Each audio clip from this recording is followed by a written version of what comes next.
Now, in the treatment of depression, when a client comes in, if they're not sleeping, meaning not they think they're not sleeping, but if they're really getting 3-4 hours a night of sleep, if sometimes they go 24 hours without sleeping, that's a problem. And Dr. Theis's research shows that depressed clients with significantly disrupted sleep is going to get disjointed thought processes and going to wind up with a psychotic depression.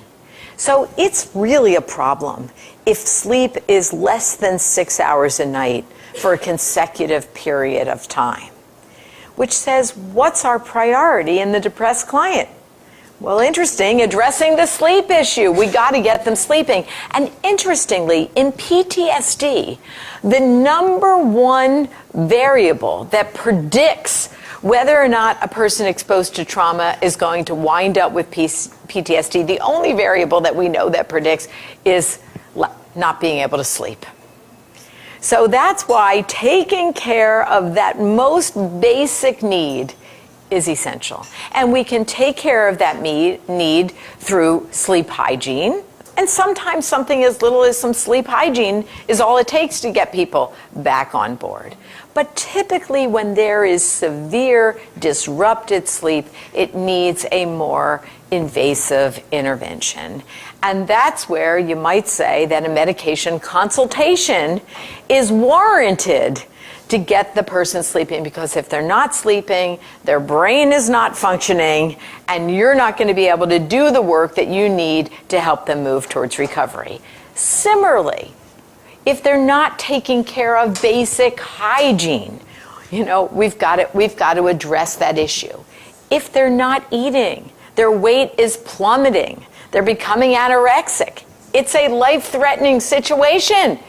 Clearly, that is the most urgent need. So urgent needs first. Similarly, maybe they're overeating and maybe they're diabetic and they're not managing their sugars and, passively hoping that harm comes to them even though they're not overtly doing something. That's something that you need to be checking. So, urgent needs are the priority. Okay, once we move beyond urgent needs, the next thing is, what do you do with the person that's not mobilized? Now, first of all, not every depressed patient is not mobilized. But what do you do with the person that literally has quit work or taken a leave or has, is not getting out of bed, is not getting dressed, is doing pretty much nothing? Well, what do we know about depressed clients? Depressed clients have certain ideas. One of the ideas that they have is that I have to be motivated in order to do something. I have to feel like it. I have to want to. And I have to wait. Once I feel a little better, I'll start doing things. Now, what's the problem with that kind of mindset? Well, you haven't been doing anything and it hasn't worked. How much longer are you going to wait to figure out that it's not working? And this idea that I have to get better, that I have to be motivated, is just false. Because we know that action precedes motivation. You don't have to have energy. You don't have to be well. You don't have to feel like it in order to do something, because doing requires one thing: action. When the alarm goes off in the morning, although I will grant you that maybe sometimes you can't wait to get out of bed, but I would say on a typical work day, do you really feel like getting out of bed?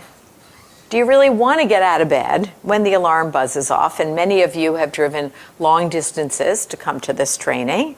I suspect when the alarm went off this morning that there were some of you that didn't particularly want to get out of bed. Anybody didn't want to get out of bed this morning? Yes. And yet, look, here you are. Why are you here?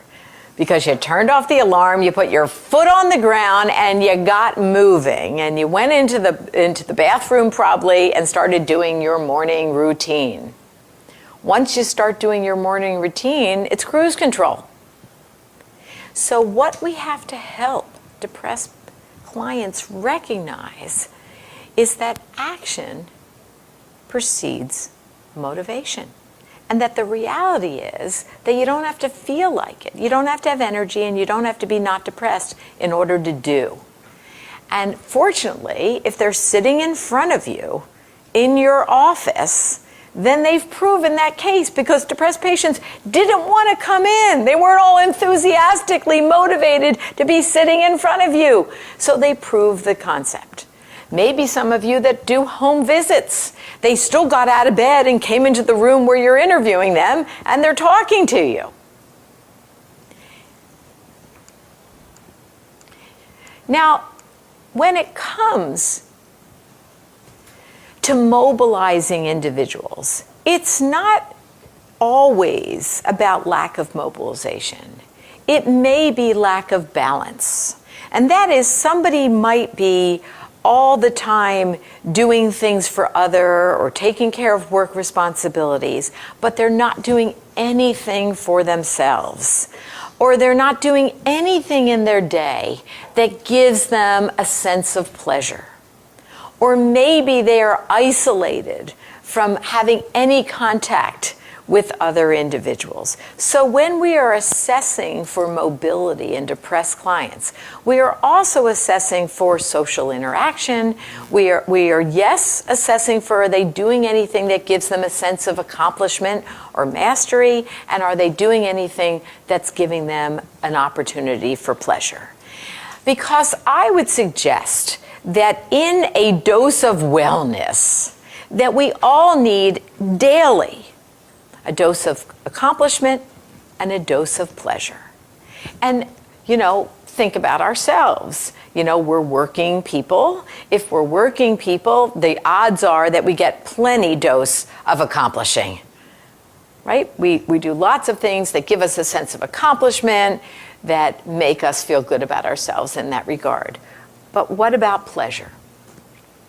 Is there a daily dose of pleasure in your life? What did you do yesterday that was just, now you're going to say, well, working was pleasurable, or being at the lecture was pleasurable, maybe. But I'm talking about just real innate pleasure. Mm-hmm. I read a book. Read a book. There you go. I watched The Have and the Have-Nots. Oh. Yeah. So read a book, watched it, did something that just brought some pleasure into my day. Yeah? I used to work with a kind of crazy psychiatrist that he'd say he had a lot of quotes, and one of his favorites was, the meaning of life is to do some good and have some fun. There you go. He said that was just as important as meds and therapy. He tell all the patients that and kind of pound that message home. I love that. Do some good and have some fun. And that's really what I'm talking about. Yesterday when I finished the lecture, I went over to Quest Gym, which was rather antiquated, but still awesome. And you know what? Even though the spin bikes were old, and the equipment was a little bit shabby, the music was awesome and not too loud for my senior years. So I was really in my happy place. Now, interestingly, if I ask, well, what are you going to do for pleasure today? Well, it's interesting. In our crazy, busy lives, it's easy to say yes. To clients, can you see me at 7 o'clock tonight? Well, I was really hoping to go to spin at 7 o'clock, but yes, I guess I can see you. And let responsibilities take over those opportunities for some pleasure in our life. So how do we guarantee that we have some pleasure in our life? Well, by scheduling it. If we want to make something happen and we don't schedule it, the odds of it happening diminish. Scheduling it doesn't guarantee that it's going to happen, But scheduling maximizes that it is.